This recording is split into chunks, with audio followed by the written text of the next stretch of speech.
With more than 6,000 small and micro-cap companies listed, if you're looking for the next Apple at the earliest stage, then channelchek truly is the orchard.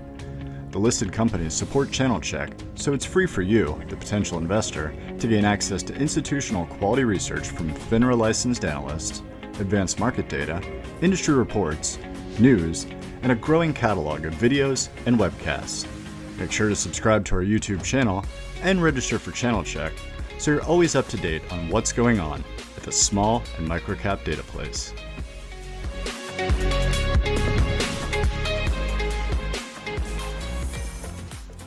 Welcome to the C-Suite series presented by channelchek and Noble Capital Markets. Noble is an SEC-registered, FINRA-licensed broker-dealer and the source of the equity research available on channelchek. Today's interview features TAAL Distributed Information Technologies, OTC ticker symbol TAALF. Noble Senior Research Analyst Joe Gomes interviews TAAL President Chris Naprawa. Visit channelchek.com or click the link in the description for Noble's research on TAAL Distributed Information Technologies, as well as news and advanced market data. And now, here's Joe and Chris. Well, thank you very much, and thank you everybody for watching today. My name is Chris Naprawa, President of TAAL. I'm going to walk you through a little presentation deck here today. Be very pleased to answer any questions that you have at the end of the presentation, and I will start that now. All right, so what are we all about? We first of all, what we're talking about, we are on one blockchain only, called BitcoinSV. BitcoinSV is the original Bitcoin as envisioned in the white paper from 2008, and everybody knows about BTC, and I think it's probably trading at $31,000 or $32,000 here today, and they talk about that as a store of value or digital gold. None of those phrases are in the white paper, but what it does talk about is a lot of functionality, utility, and scalability. So I'm going to talk to you about Bitcoin as how it's really intended is something that's useful, that you can use in all kinds of applications and all kinds of industries, not just financial payments. So this is just a little bit of a history lesson for you of what BitcoinSV is. So you can see on the left-hand side, this is how it all started. It started out as Bitcoin, and then it changed, and then there was Bitcoin Cash, and there's all these forks. And really the genesis of BitcoinSV as it is today is just a little over than a year old. Our next big event is the Terra node, which I'll tell you a little bit about. The chart at the bottom really tells a story about the utility of BitcoinSV. Even though it's just kind of getting going, you can see that this is the amount of data on chain measured in gigabytes, and you can see that the red line keeps going up and to the right, and that means that more and more data is going on chain. That means more people are using it, more companies are using this as more and more data gets on chain. So what are we all about? What is TAAL all about? TAAL is an infrastructure provider. We fit in that cloud computing space, which you're probably familiar with. We are providing the tools and the services to help enable companies and individuals to be able to use Bitcoin as it was intended. So what does that mean? It means we have a whole bunch of computers and software and cables and power, and we provide those infrastructure services a lot like a web hosting company, like an AWS or Microsoft Azure would provide to enterprise for internet applications. Just a little bit about the thesis of why this might be an interesting investment for you. Blockchain technology, number one, is being widely adopted around the world. I'll give you a couple of examples of that a little bit later on. There's massive cost savings. Any kind of industry or supply chain where there's intermediaries involved and intermediaries that are introducing friction and or cost, those are great applications where Bitcoin can be very, very disruptive.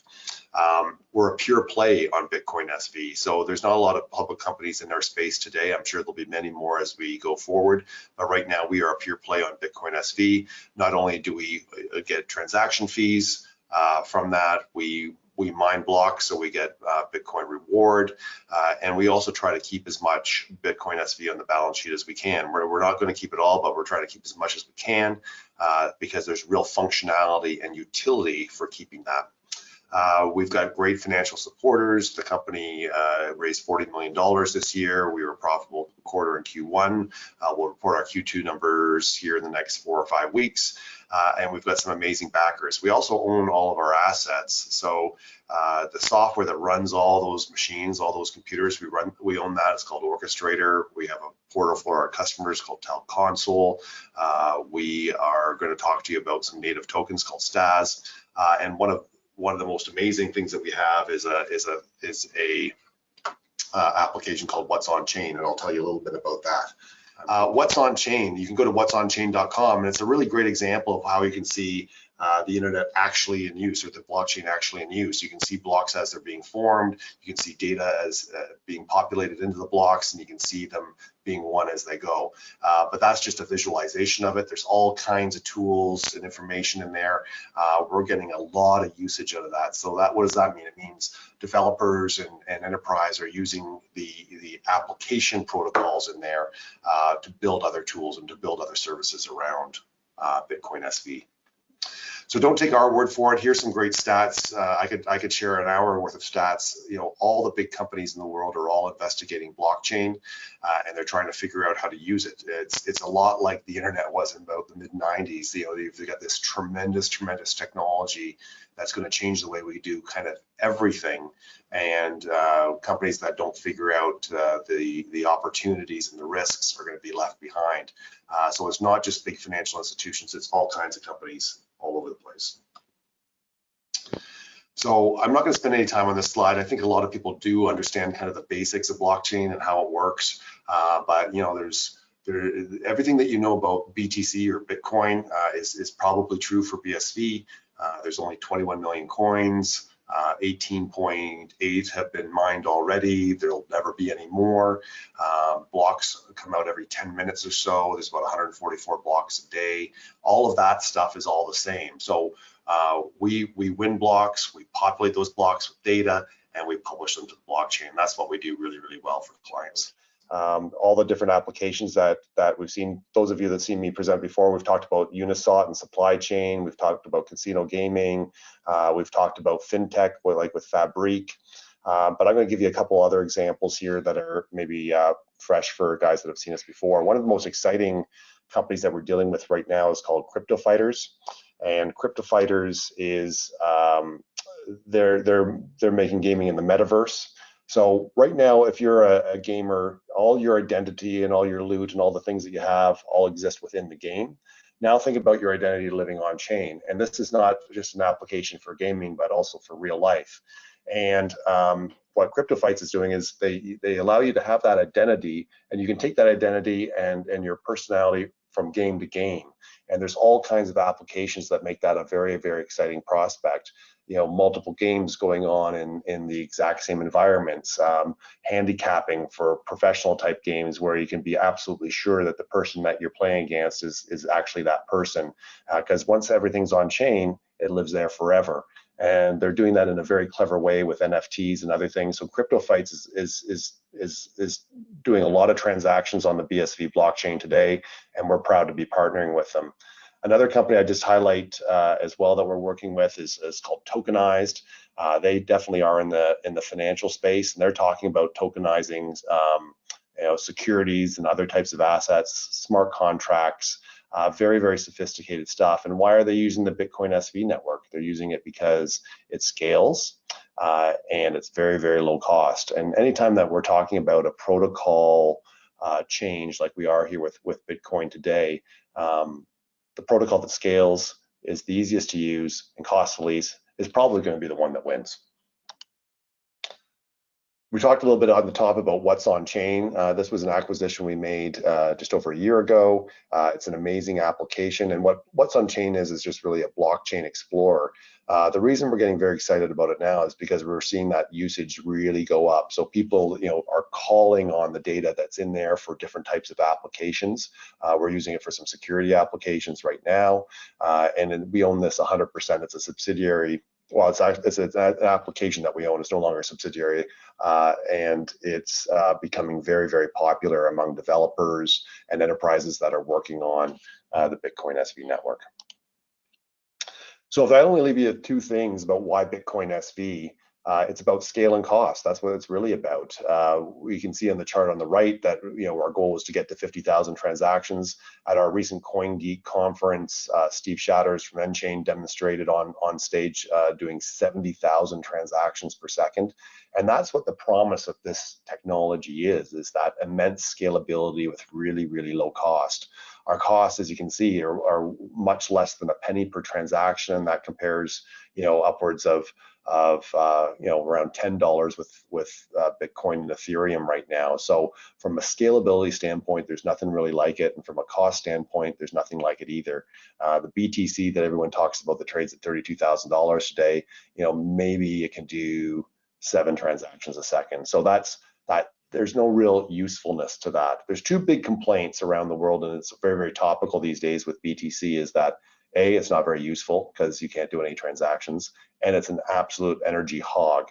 And those things are both true. With BitcoinSV, although we use the same type of mining equipment and it's the same sort of ASIC mining that that we have on BTC, we're doing on average 30, 40, or even more percent transactions every single day than BTC, and we're using less than 1% of the power. And that's because of the scalability and the beauty of the inherent design of BitcoinSV.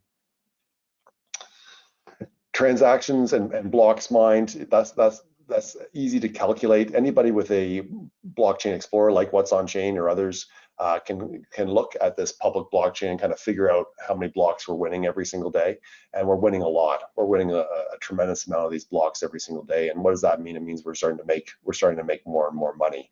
So the way it works is really simple. I mentioned before, there's about 144 blocks a day on average. And inside every single one of those blocks, there's 6.25 native coins. Those coins today are trading around $130 US.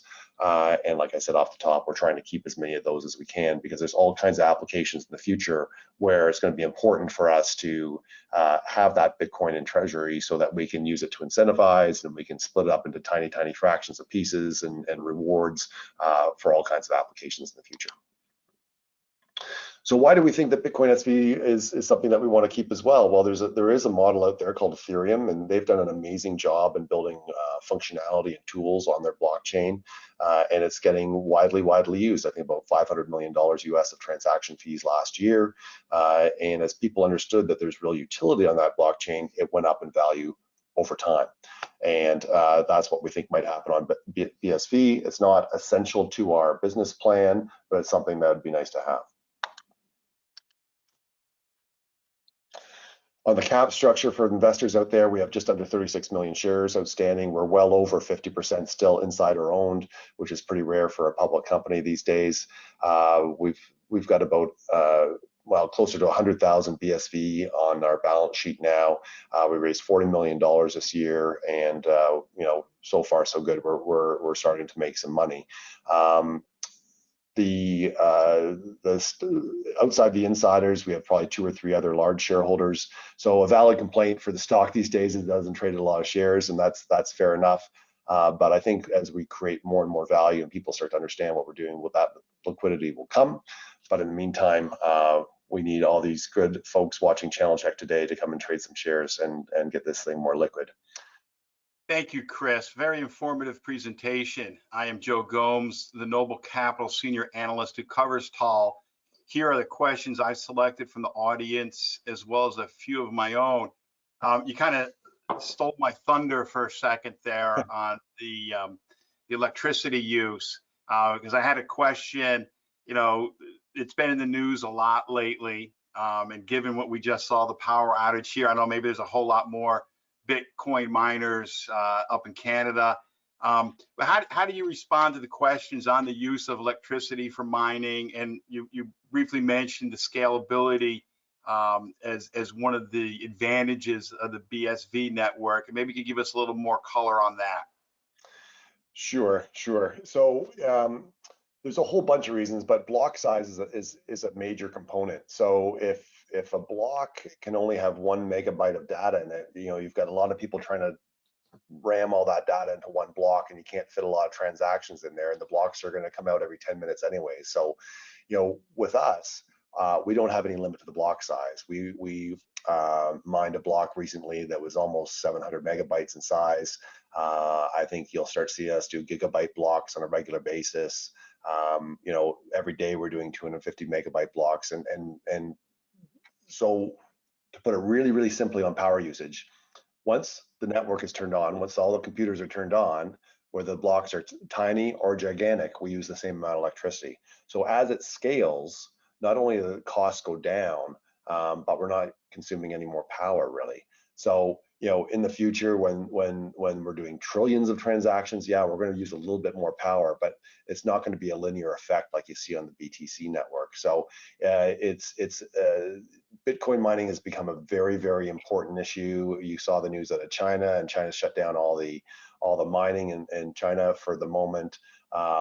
I think all that hash is going to come back on the network just somewhere else. It's going to come back here in Canada. It's going to show up in Russia. It's going to show up somewhere else.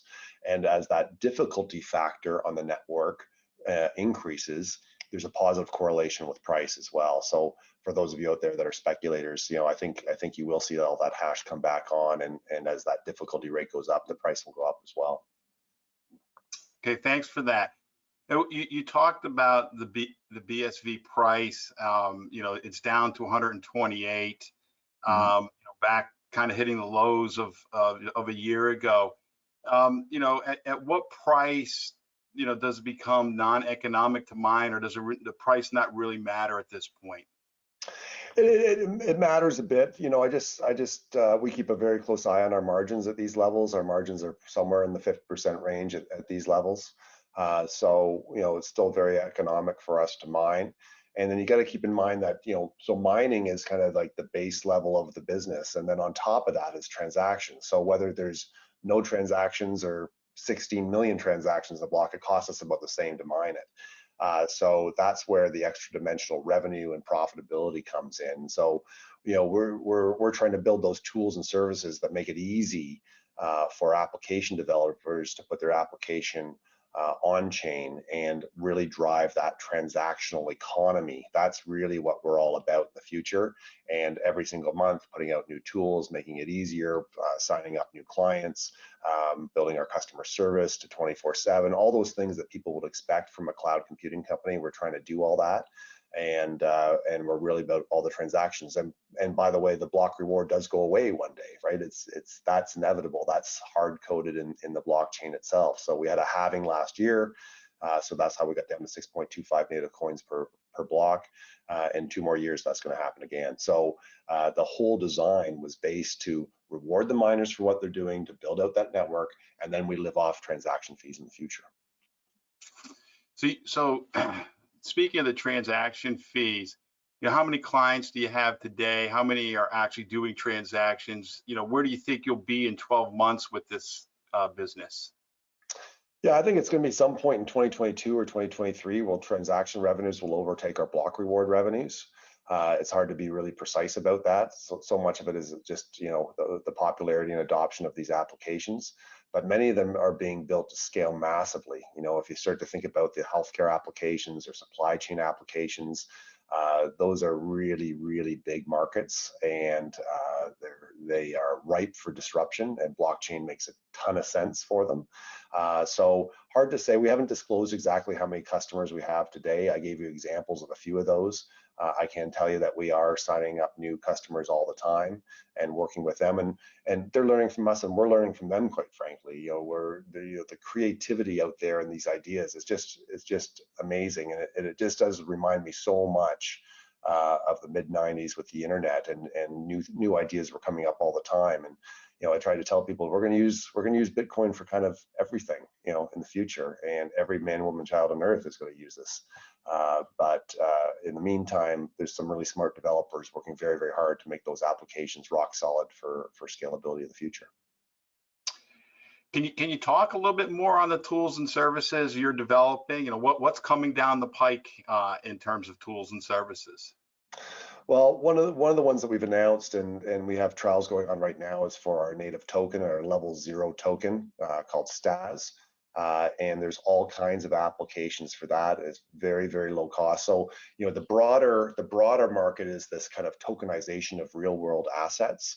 And you've heard, you've seen NFTs, you've heard about the tokenization of art, of real estate, of securities, of all kinds of things.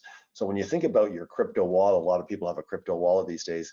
It's not just tokens that'll be in there. There'll be all kinds of things in there, your health records, your mortgages, and all that stuff being tokenized, so that it's secure and it's also tradable. Those are really, really exciting markets. I don't know which one's going to be the biggest yet, but I just saw a stat the other day talking about art and just how it's outperformed the markets. It's outperformed every asset class, yet it's very unattainable to most people. I think if we could each buy a share in one of these great works of art, I think that would be a very, very popular thing to have. But people need to be confident that the token that they're buying is actually representative of the underlying asset, and those are the kinds of things that get us excited. Okay, you mentioned that Ethereum has some 200,000 developers. How many developers are on the BSV network? What kind of is the growth rate of developers coming onto the network? Yeah, so I don't have an exact number for you. I can tell you that our conference that we just held a month or so ago was hugely viewed. It's primarily geared at the developer community. That's who attends the most, and the viewership on that was through the roof, the most ever. Our next conference is actually coming up in New York City, October 5th to 7th, called CoinGeek, and we will finally be there in person, knock on wood. But the number of developers we're seeing is growing every single day. There's other places you can measure that. You can measure it in GitHub and other places. But I think you'll see that number flip. And if you're working on a smart contract right now, for instance, and you're not doing smart contracts for real estate or very high-end things, you're doing it for, you want to rent bikes down by the boardwalk for 2 hours at a time. Are you going to use a smart contract technology that's going to cost you a penny, or are you going to use one that costs you $6 or $10? I think I know which one I would choose if I was a developer. And so that awareness is a huge part of not only what TAAL is doing, but our community in general is doing, to get out there and reach out to those developers and just say, hey, come home to Bitcoin. We're waiting for you. Great. And a couple months ago, you guys announced the purchase of additional mining equipment. What hash rate will you be at once it's all deployed? I know you had a goal of 450 for the end of June. Did you achieve that goal? Actually, our announced goal was 400 by the end of the calendar year, and we reached that by the end of June. I think that's what you're referring to. Okay. So it's always been our goal to under promise and over deliver, and we're going to continue to do that. A smart guy could probably do the calculation in his head of what 4,000 machines means in hash rate. But I'll make it even simpler for folks. It's like whatever we think we need right now, we'll have a lot more than that. We want to be way ahead of this curve to make sure that we have adequate hash rate. It's not just about winning reward and all that stuff, but providing service level agreements to our customers, and being able to do that work in a timely manner is really, really important. So I'll just answer your question very simply, like more. We're going to have more. Fair enough. And you mentioned that TAAL accounted for 90% of all the BSV transactions in June. And while this is extremely impressive, does this create any issues with clients, either current or prospective, as they're basically relying on TAAL for all of the transactions? Well, if we weren't there, someone else would step in. And by the way, it's not all the blocks, it's just all the transactions. And so we're winning the bigger blocks. The biggest blocks, we just tend to win them. So in a block can have, I think the largest one we've mined is 16 million transactions on our test net. And that's because we want to mine giant blocks. We want to prove that we can do that and that the network can do it. and if it weren't us, somebody else would step in and do it. You start to think about the profit motive. And if we were routinely mining blocks that had 16 million transactions, that would be an $80,000 block at half a penny. I think that's very attractive for miners to come in. And, that's one of the threats that we're aware of, is that we don't want to get run over by, a bunch of hash showing up on our network overnight. So we have to plan for that. So, no, I think, when you're talking about service providers and cloud computing, whether you're dealing with Akamai or somebody else, the notion of decentralization, and there has to be a million miners for this thing all to work, that's not the case for enterprise transactions. In fact, most enterprises want to deal with one trusted partner. Okay. Now, you have a relationship with N-Chain. How's that progressing? How's the company benefiting from that relationship? Well, N-Chain's our most important partner, and they're kind of like our sister company. So if we're the infrastructure players, we're the hardware and the infrastructure, they're the intellectual property company. They work heavily with the association and others to help maintain and improve the protocol. And they're working on applications right now that you're going to see out this year for smart contracts and other things to make it easier. So they're helping make the tools and services that also make it easier for enterprise and developers to adopt BitcoinSV as a protocol. And they're a super important employee, and we're very close to each other. We have the same chairman, we have some of the same shareholders, we share office space in a lot of places. So it's a very, very close relationship, and it's a very important one. We have different jobs. Our jobs are different, but they're both really important. So you mentioned the proceeds from the recent raise. What do you see as the most pressing use of those proceeds? Well, we've already announced like some infrastructure spend that we're doing, and we'll continue to improve on that, on the infrastructure. There's work around Terranode that's going to take up some capital. But the most of our capital is going towards product development. That's our biggest, our technology group and our product development group are our biggest groups in the company.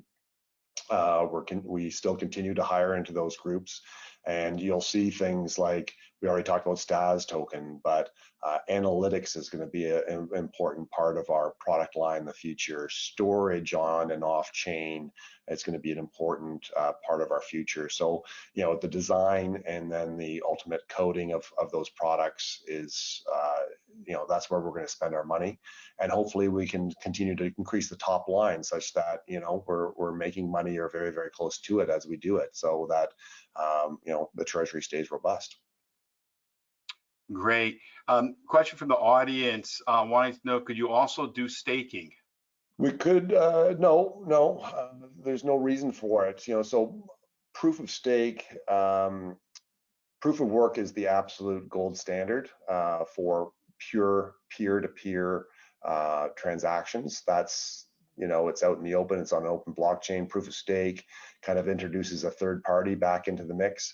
It seems like every time something falls down or doesn't scale up, like whether it be BTC or Ethereum or something else, the solution they come back to is like, let's introduce a third party in there, a trusted third party. And that's the whole point of the blockchain. A peer-to-peer electronic cash system is the title of the paper, and so that you don't need a bank or an insurance company or a government or any kind of other trusted third party to be able to complete transactions. That's kind of the point of the whole thing. So when you introduce stake, you have again, it's a third party, you don't know who they are.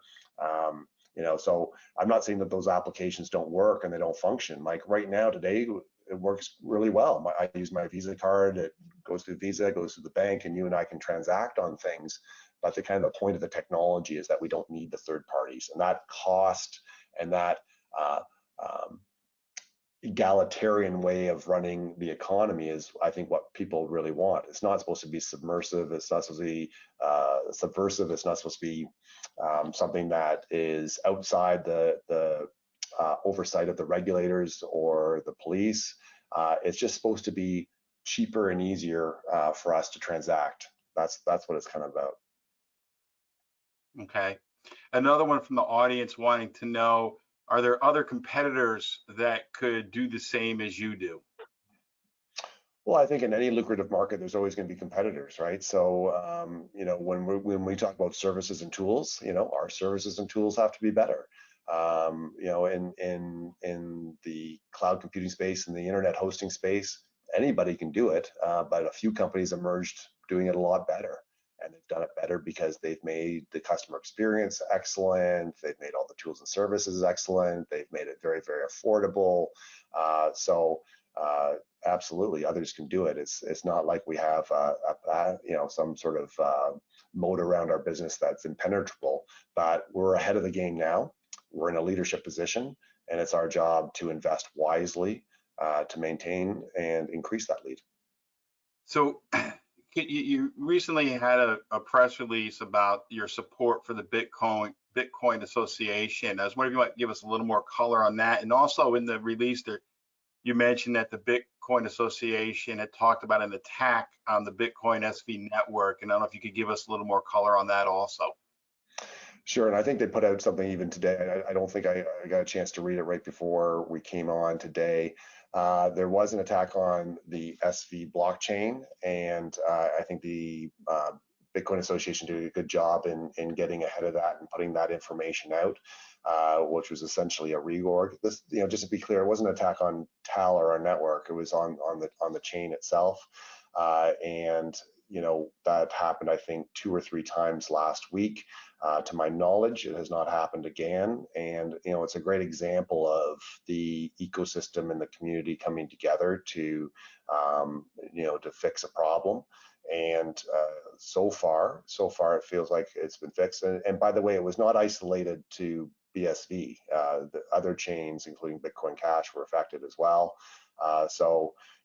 When the stakes are high, there's always going to be people out there that are trying to game the system. But we all came together, and I think we're working very, very hard to solve those problems.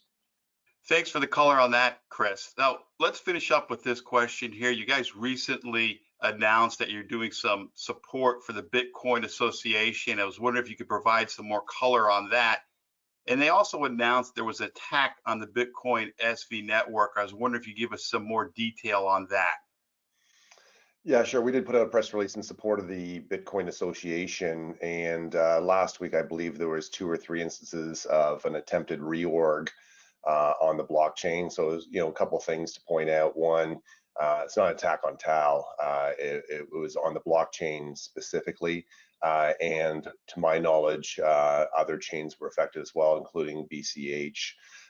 So I think it's a great example where listen, we're an independent miner on a public blockchain, but we are part of a greater ecosystem. And I think it's been a great example of, a whole bunch of parties coming together to work together to make sure that we are doing everything we can to prevent any kinds of attacks.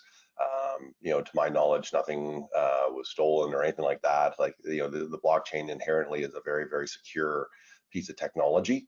We'll continue to work with the association, who is in charge of the node and in charge of the protocol, and we'll lend whatever assistance we can. And there's other guys in the community that have been doing a tremendous amount of work as well, and being helpful on that.